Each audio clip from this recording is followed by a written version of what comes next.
surrender. I'm done. Would you quit swinging that stick around, and why the heck does it have a piece of paper on it? I'm surrendering my life to Jesus, Ewan. To Jesus. That I surrender all. I surrender all. Give that thing to me. You don't need that to surrender to Jesus. You threw my stick. I did, because you don't need a stick to surrender to Jesus. I don't? No. But I watched, there was this cartoon, and this guy was in a fight, and he had to give up. And so you know what he did? He swung a stick with a flag. And I'm ready to surrender my life, man. I needed to demonstrate it. It's a lot easier than that. Really? Yes. So what do I do with the stick?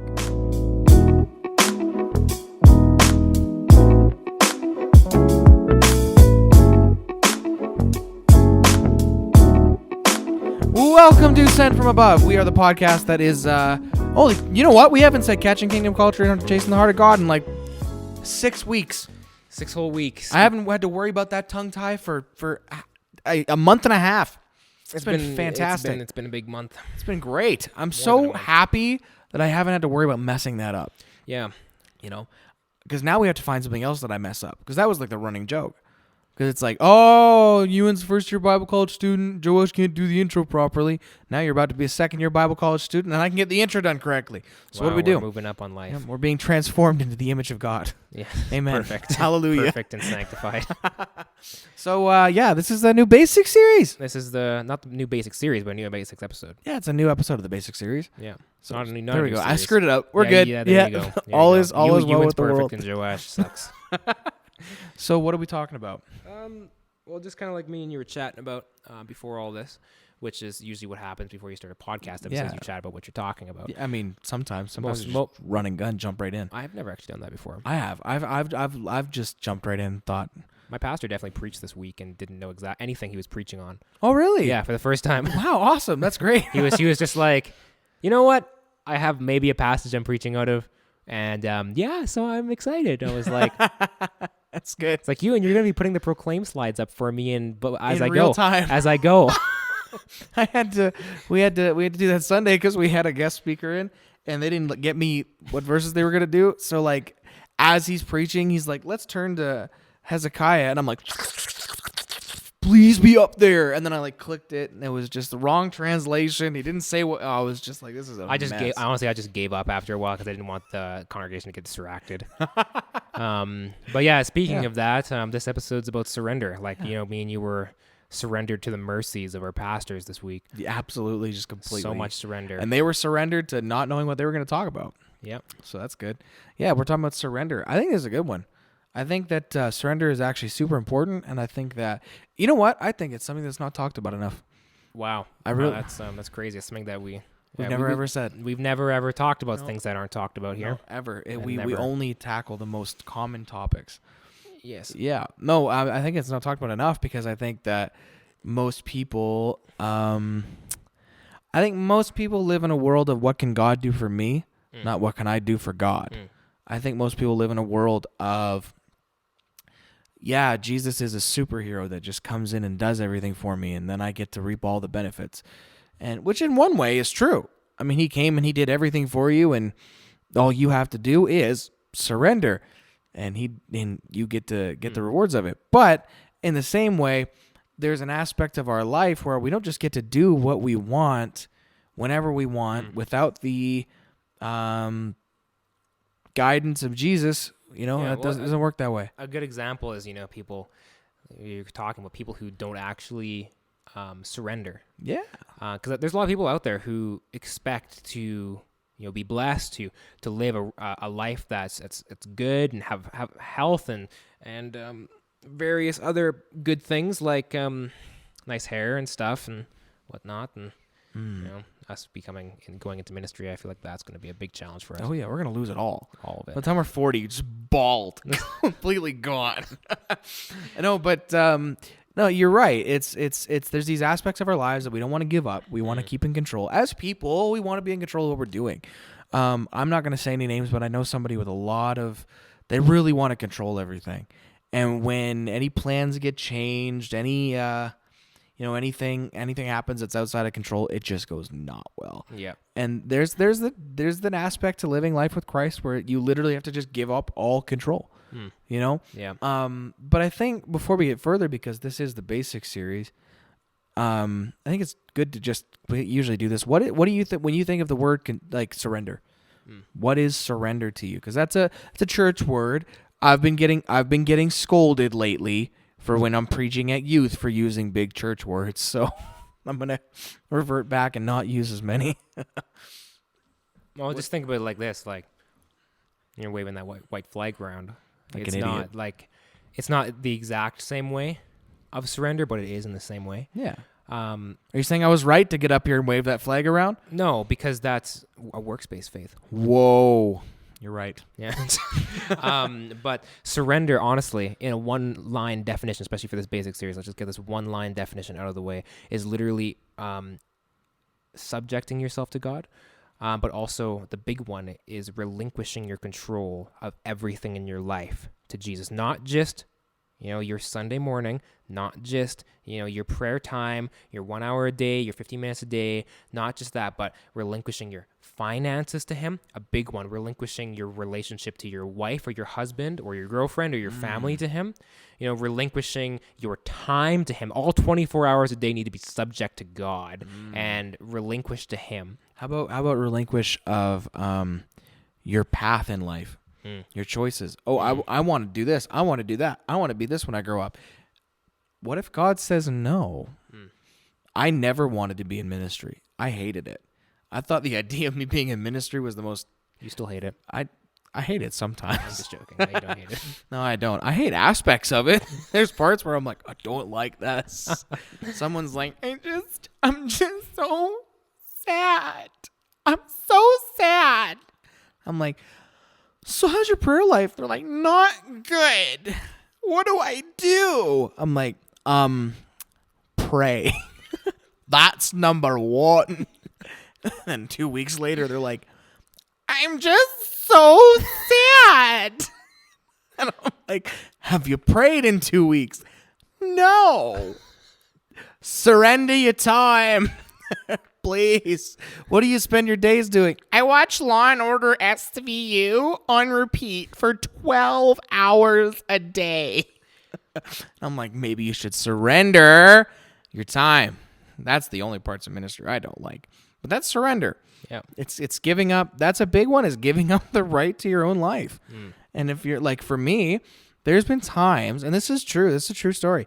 There's been times where Shay and I we had plans.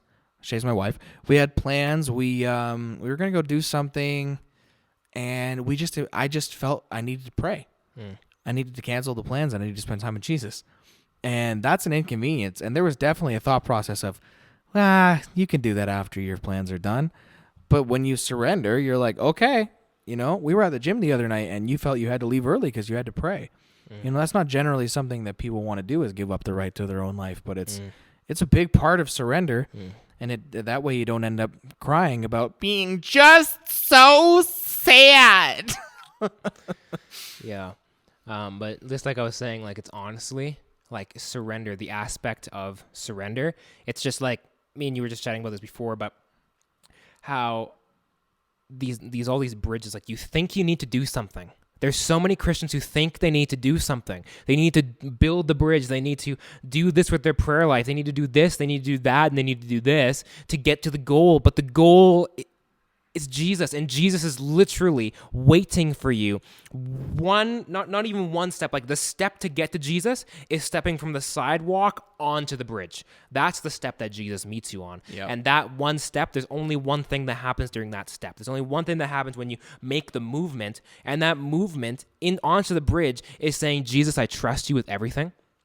That step incorporates your finance. That step incorporates your family. That step incorporates absolutely everything. And everyone always talks about surrendering everything to Jesus. Like, I surrender all, just like you were saying, like, just for fun. almost every Christian knows that they need to surrender everything. Yeah, it's a very common subject. Like, if I'm going to be a Christian, I need to be, and they'll be preached at. They'll be watch a sermon on it. They'll read it in their devotional. Like, I feel like everyone's read one YouVersion devotional at some point about surrendering everything, and then they won't actually surrender anything. Nope. But can't. Why would you do that? And I think that me and you even have like I have trouble surrendering everything. Like, every day, like, I'm starting to learn more about surrendering. But that one step onto the bridge incorporates absolutely everything about your life becoming His. Well, I mean, what's the, we get the people who, what's the first step of like giving your life to Jesus? Like, what's the thing that everyone says in the giving your life to Jesus? Oh, Jesus, I give you my life. And I think that a lot of times we kind of, like we talked about in the evangelist episode, honestly, we do the disservice to people of just saying, yes, just say these words, I give you my life. And then never saying, okay, you need to know what that means. There's potency in that statement. There's a very, it's a good word. There's a potency there. There's a seriousness about saying, Jesus, I give you the only thing, the greatest thing I can offer you, and that is me. It's actually giving Him everything that you have, everything that you are, everything you'll ever be. And you know what? It actually is. It's difficult because, the world and the way we grow up and the culture we live in is a culture of planning. It's a culture of knowing where you're going next. What's your next step, son? What's your, all throughout high school, it's what's your planning? What are you planning? Where are you going? What's your 10-year plan? What's your 15-year plan? I know. And the truth of the matter is, really, so anti-Christian. It's not biblical. It's so anti. Your 5-year plan has to be wherever Jesus has me. Yeah, and even if Jesus reveals to you what your 5-year plan is, that's cool. But if He hasn't, then you have to be okay with it too. And you want to know what? Even if He has, and He decides to change it, because a lot of times what He does is He goes, "You're going from point A to point B," because what happens is, halfway to point B, He's going to go, I needed to get you here so that I could take you to point F. I know. And you didn't know that, but I had to tell you to go this way. I know. He's like he's like revealing that secret Super Mario like tube that takes you from like level 1 to like level 7, it's like, or maybe I needed you to get here. Or maybe He wants to take you through every single level, maybe He's going to take you from level 1 to level 6 but keep you at level 6 for the next 4 years of your life. Yep. Well, you have to give up that right. It's kind of like, when like we were talking about on the a couple weeks ago about sometimes Jesus will say, okay, at the destination is on your right, and we'll go, amen, boom, and we'll put the clicker on, and He'll go, actually no, I need you to turn left at the stop sign. And you're like, why? It's on the right. And He's like, no, yeah, that's your destination, that's fine, you're gonna get there, I just need you to turn right first. But that's a 45-minute detour. It's gonna be great. And you're just like, okay, cool. Yeah, I know. A good example is I have multiple people telling me when it comes to my finances, about big ones of finances, right? Yeah. Like being able to give your finances over to Jesus, because you need finances to survive, to supply for your family, supply for your relationships, and not be a slob. You need money. Money is an essential part of, it's an essential part of the Christian life. Not having money, but money itself is a big thing in the Christian life. Yeah. Giving it up. Being able to take and being able to, especially to give. Yep. But I have people tell me quite often, Ewan, like, don't do that with your money. That's stupid. Yeah. A big one. Why would you give them money? Why would you spend Why would you give them money? Why would you do something? A good one was like, I did this internship for the church all summer. Yeah. There wasn't a lot of money there. Wasn't a lot. Yeah, there wasn't a lot. And when you say wasn't a lot, you mean there was none. But during the internship, it was just like, why would you do that? Like, just from like all like from friends and from family, like, why would you do that? Mm-hmm. Even if they didn't say it, they'd be like, he's stupid. Yeah. And it's like, yes, I am. Yes, in worldly terms, I am so dumb. Yep. Absolutely ridiculous. But Jesus told me to surrender my finances, this section of my life. Yep. He told me, He spoke. I trust the voice of God, and I'm getting just here. I'm gonna finish the story, and then we're gonna get into the next subject. Yeah. But you're being dumb. You're being stupid. Why would you do that? I think that's a horrible choice. And it's like, no, No, it's not, because when I surrendered my finances, when I surrendered my life to Jesus, I surrendered to the mind of Christ. Mm-hmm. I surrendered my mind to his mind, and he's the one who guides my steps. And what seems foolish in the world is right in the eyes of God. And that's the funniest thing. We were chatting about it a little bit earlier about there's a way that seems right to a man, and that way that seems right to a man is foolish to God. And the way that seems right to God is always foolish to men. It doesn't make any sense. It makes no sense. A perfect example of that. And here's one thing that I need everybody listening to understand is when, like, Romans 8 says he makes all things work together for good for those who love him. He has your steps numbered. He knows what he's doing, and he loves you dearly. His plans for you are good. So if he's telling you to do something, understand it's going to go well. It's going to go the best way it can. Because I think it's funny sometimes we try to butt in and be like, God, I think you should do it this way. And he's like, really? I mean, I feel like I know what way to go. But here's a perfect example of what surrender looks like practically in your life, which is kind of what we're going to get into. I had spent about 6 months where I had lost my job. And I gave everything I had to Jesus. And it was amazing. And then I got a job, and it was great. And I spent about 2.5 months there. And then I lost it again. And I was a little stressed. I was like, I have no job again. And then I finally got a job, and it was a job I loved. It was a job it was the first job in my life that I have that I loved. I literally felt like I could do this for the rest of my life. And the Lord blessed me in it. I mean, blessed me. Like, I went from 15 hours a week, barely making any money, barely being able to survive, to within 3 months, I was working there more than anybody. I was putting in between 42 and 46 hours a week. I was making a massive paycheck, bigger than I'd ever made in my life. My benefits had this is crazy. So my benefits had just kicked in to where I had full coverage on most things. COVID hit. We were out for 1 week. Closed down business for 1 week. And the Lord spoke to me. COVID hit. We shut down our business for a week, 3 days after I had got my benefits and a raise. And the Lord spoke to me and said, it's time for you to leave. And you need to work at the church full time. And I went, full time? Yeah. I went, making no money right now. None. I mean, actually none. Yep. So you want me to volunteer at my church for my job? Yep. God, I'm getting married in 3 months. We're doing this? And he was like, yep. So I talked to my wife. Now my wife, she was at my fiance, and she goes, do it. And I went, okay, I'll do it. I trust you. Yeah. And I surrendered it. And I left my job and started at the church. And I'm better off now than I was before. Both happy, healthy, my walk with Jesus. He's provided every financial need I've needed. That's surrender. It's just being able to just say, to relinquish everything. And that's exactly what you did. Is you relinquished every single thing when it made no sense.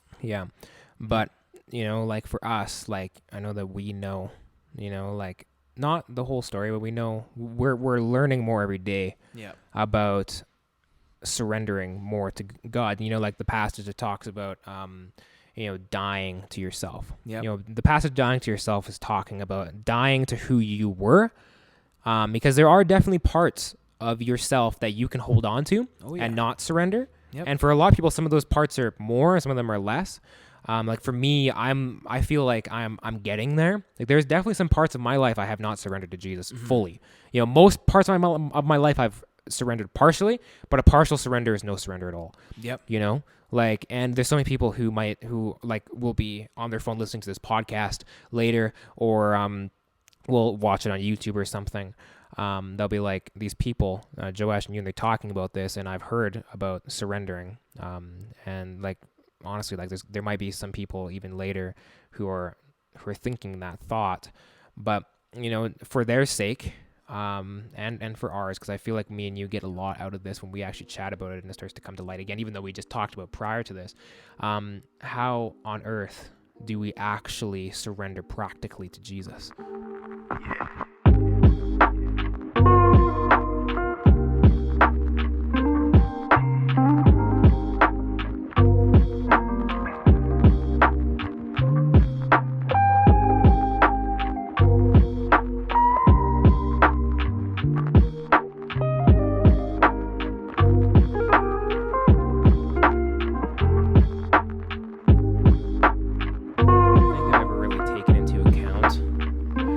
to surrender.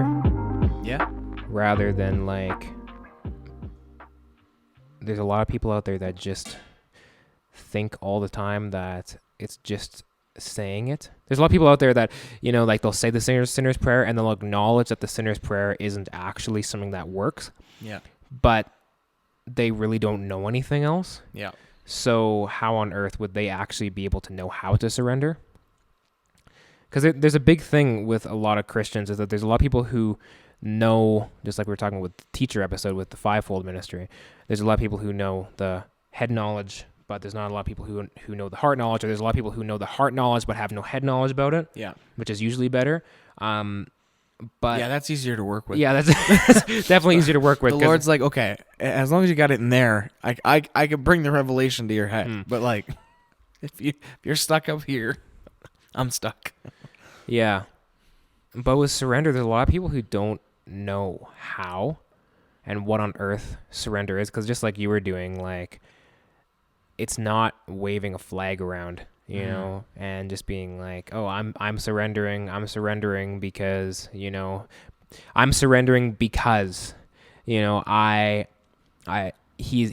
so much stronger to me. I give in, and you do it. Like, there's a lot of people who are doing it kind of like reluctantly. Yeah. Like a reluctant surrender. Like, oh, I have to. I remember I was just listening to Todd White this morning. That's a surprise. Yeah, wonderful. You would never listen to Todd White. Never, ever. But I was listening to Todd this morning, and he was talking about how there's so many people that do things reluctantly. And I was even reading and listening to John Bevere talk about it too. He's really big on that.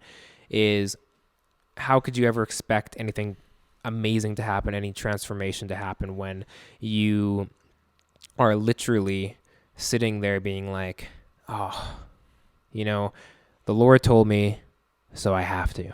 The Lord told me to surrender, so I have to surrender. Yep. And I remember what's the story? It's the story of it's the prophet in, I think it's like Numbers or Deuteronomy, somewhere in there. That doesn't sound right. No, not at all. What are we talking about? No. There's a prophet in the Torah somewhere, or in, whether it's in the Torah or in Joshua, who is asked, can you curse these people? Like the king comes to his house, hey, can you come with me? I want you to do something for me. And come with me to blah, blah, blah, to these people. And the whole time, this guy's like, the Lord tells him, don't go. Do not go with this king. And he says to the king, no, I can't go. No, the Lord told me no, so, I'd really like to go, but I can't. Yeah. And then the king asked him, like, he's like, but stay a day and I'll see what the Lord says. The Lord says, you can't. And so and then he's like, okay, no, I can't go. And then I think eventually, like, the Lord says, just go with him. He's like, wow, that's amazing. Wow, what the heck? And then the Lord brings destruction on everyone or something like that. Yeah. But that's the same thing with surrender. There's a lot of people who are like, oh, I have to surrender. Well, I guess if I have to, I mean, if it's the only, but you mean even then, right? That's not really surrender. Because if it's reluctant, I feel like, okay, how do I word this? If it's reluctant surrender, it's not surrender, because reluctant surrender is dependent on you. You're reacting out of what you want. Yeah. I don't want to do this, but it'll benefit me, so I'll have to. Yeah, I have to. It's a big thing. And if it's an I have to situation, then it's not surrender. Because by default, if it's an I have to situation, it immediately then becomes like, it's about me. Where surrender is, it's about him. Yeah. I'm giving him everything I have because he deserves it. It becomes negative religion. Yeah. It becomes do's and don'ts. And the Lord's never looking for do's and don'ts. No, he's looking for a heart. He's looking for a heart part. That's why, just on the topic of surrender and how important it is, the reality is like, how do I surrender? How do I surrender? Number one, not reluctantly. It's got to come from your heart, an actual desire to surrender. And God can work with somebody who's stubborn. Absolutely. And he can work with it, and he can cause seed to grow where a seed should never have grown. But if you're looking to further your walk with Christ, you have to be willing to give it up. Not just give it up because you have to, but want to give it up. And what it means is, I think the best way to put it is literally relinquishing the right to your own life. Yeah. In every area of your life, you're like, I own nothing. I have nothing. Everything I have is yours. Everything I am is yours. You have complete and final say in everything that I do. Yeah. Yeah. That's a big part of surrendering daily. But like as far as practicality, which, you're the practical guy. I don't, when we're doing youth, it's like, I'm like spouting out all this like theology stuff, and Ewan's like, how are they going to apply that to their life? And I'm like, just do it. But I think practically though, like for me, a practice that I do every morning is as I look at the Lord and I just say like, you have everything I have. What do you want me to do today? What do you want my life to look like today? Yeah. Where do you want me to spend my money? What do you want today to look like? What do you want? Who do you want me to talk to? What do you want me to talk about? It's making him the deciding factor in everything you do. Yeah. That's surrender, because you're saying it's not my life, it's yours. Yeah. I think that everything starts with something. And I think we kind of mentioned in the first half about, we may have not mentioned in the first half, but knowing and understanding that surrender is something that needs to happen. Like the idea of, oh wow, like I need to surrender. The knowledge that you can't do it yourself, and the knowledge that God, I was thinking about this, like I was kind of thinking earlier this week while I was sitting and praying, and that literally God is the only trustworthy thing. Like I don't know a life where I'm not leaning on God. Yeah. Like full surrender comes with the understanding that God is your only stronghold that will stand the test of time, that will stand up against any attack. Yeah. Without that, why on earth would you ever surrender to God? God is faithful throughout the ages. And then comes the idea of, oh man, it's like now it's time to surrender. And to actually get into surrendering is so important, because it all comes through prayer. Mm-hmm. And intimacy. And trust. Yeah, absolutely. Right? You can't surrender to something you don't trust. Because if you don't trust them, you'll never fully surrender. Because you'll always be holding on to something. Yeah. And the reality is we don't surrender to Christ because he'll do this and this and this and this. But we surrender with the understanding that he will take care. Because his plans for you are good. He loves you. He wants to see you prosper. He wants to see you grow. So he's never going to have a plan for you that ends in your destruction. And he's never going to have a plan for you that ends worse than something that you would have done yourself. Yeah. It's always going to be the absolute best route possible. And we understand that. And because of that, it's almost like that understanding of he knows so much more than I do. He knows what my life needs to look like. He knows what my future needs to look like. He knows what I need to look like. And I love him because he's my father, and I trust him. And I trust that he's going to take care of me, and I trust that he's going to love me. Right? And because of that, we end up putting our trust and our future in his hands and saying, you get it. You decide what I do, because I know who you are. I was actually listening to a sermon today by Chris Valentin where he was talking about the fact that we need to reevaluate the perception through which we read the Bible. And he said, we need to stop reading the Bible to find theology, because if we do that, we're going to make our own theology, and it's not going to line up with the person of Jesus. Yeah. Like if you have a theology that says sometimes God will curse you and hurt you just to prove a point, you have bad theology, because you don't know his person. You might get a verse that sounds like that, but you need to reevaluate the way you're viewing that verse, because it's his person that you have to always view it through. And it's the same with surrender. You can't, if you have to trust him and understand who he is as a person, and then relinquish the right to your own life. And that's through prayer. How do you know who he is? Intimacy. You seek him. You get to know his person throughout the Bible. You know who he is, what his personality is, etc. Yeah, it literally coming to a place of surrender only comes through intimacy, and that's why prayer is so important. Oh, yeah. Because prayer is time spent in his presence. Yeah. It's crazy. It's absolutely crazy what actually happens during a time of prayer. And it's honestly, I would say, the number one way into full surrender to him. Because when you start to get into prayer, you start to understand what you're getting into.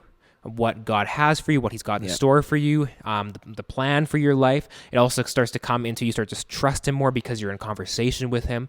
You start to see that He is the way, the truth, and the life, and that you can literally not get into heaven, that you can literally not come into the presence of God without Him. Yep. Like that is probably one of the biggest ways into full surrender. And I think the other way into full surrender is actually learning how to discipline yourself. Yeah, totally. Prayer is one thing. Getting into His presence is one thing. Actually, prayer is actually a really good discipline to start out with. Yeah. But there's so many more disciplines to actually get into that will completely transform a person's life if they actually take the time to do it. It's just like anything else. It's just like a workout regime. It's just like a job. It's just like waking up in the morning. It's just like starting to eat healthier. If you want to do it, you actually need to put your foot to the grind. You have to put it on the pedal, and you actually have to go for it. Because yes, technically, there is a bridge. There's a bridge, and Jesus has completely made the bridge for you. He's completely built the whole thing, and He's actually standing one step away from you on the bridge. He's not all the way across the bridge. You don't have to walk across the whole bridge and meet him on the other side. He's actually like one step away from you, and He's waiting for you to take the step onto the bridge so you can land in His arms. And discipline is actually, the discipline of prayer, the discipline of, good ones like fasting, the discipline of meditation. There's a bunch of different ones that you start to, and actually surrender in itself is actually discipline. Yep. But actually putting these things into practice, actually starting to learn that you need to take a step. That step is actually you disciplining yourself to actually say, I'm jumping in. I'm surrendering it all, And surrender is actually, it's crazy because that surrender is a process. It's not like a process, like a 4-step process into your surrender. Like, it's not like that. It's, you have full surrender when you take that first step into Jesus' arms, and you surrender every day while you walk down the bridge to the other side. And I think the other thing too is people like to look at it like, they like to condemn people who talk like this, but it's true. It's the same as renewing your mind. People are, don't talk about, no, that mind stuff, that's just changing your behavior. That's behavioral adaptation. No, it's renewing your mind. It's changing how you think.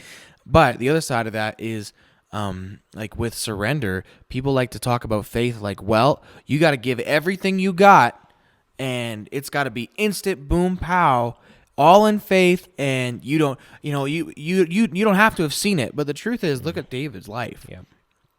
David had trust and David had full surrender to the Lord. But the reason he had it is because he watched his surrender be rewarded with faithfulness over and over and over. He watched the Lord be faithful in his surrender. He watched himself surrender and say, Lord, whatever you're going to do, I trust you. And whatever you decide to do, I'll go along with it. And every time, the Lord worked it out for his good. Yeah. And so eventually, like you were saying, it's a process. Every step, now I would say that as it goes, the steps simultaneously get easier and harder. Yeah. Because because the steps get easier because you trust that he's going to provide. And you trust that he'll be there. You trust that he's going to do the right thing. You trust that he's going to lead you in the right ways. In fact, I would say, I don't know about you, but there comes kind of a point in your walk where you just stop questioning whether or not it's going to work out. And you just kind of accept that it's going to because you trust him. But so it gets easier in that aspect because it gets easier to trust that if I surrender this, it's going to go out okay. But it gets harder because the things he starts asking you to surrender start getting more and more specific, more and more deep-rooted in you, more and more something that you don't want to give up control of. Like you look at people who have been Christ followers for 25 years, 30 years, they have surrendered 90% of who they are, but there's the things that they're holding on to that they don't want to let go of. And it might not even be big. It might not be like, oh, I watch porn or I cheat on my wife. It could be something small like relinquishing your right to know everything, right? Like you might be in ministry for 30 years. You might be a Christ-following, amazing man of God for 30 years, but you have this deep in you need, I can't do that unless I know what's coming. Yeah. Or you read a verse and you're like, I got to know what that really means. I have to. And the Lord's like, it's not time yet. And then you try to get false revelation or whatever. And he's saying you actually have to surrender your right to know. And that's a deep one that people have. It's a deep one that I have in a lot of ways. And that's like I said, as you get going, the surrenders become more and more specific and more deep rooted, because he's got past the easy stuff, and now it's, I'm asking for 100% of your surrender, not 90%. Yeah. Let's get a little deeper and a little deeper. And that comes from fasting, praying, discipline, knowing him, being intimate with him, and relinquishing your right to yourself. And I think the most practical way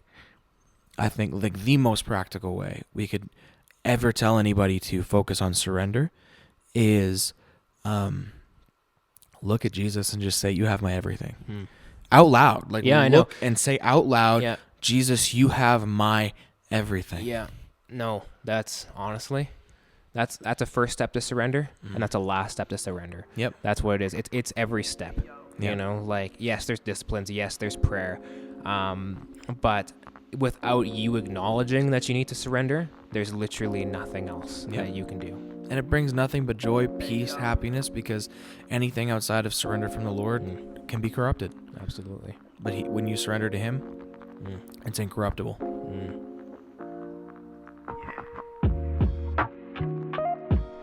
Thank you guys so much for tuning in to Sent From Above. This was a really good week. We did a basic series. We talked about surrender. I hope you guys enjoyed it. Hope you guys really got it in your hearts.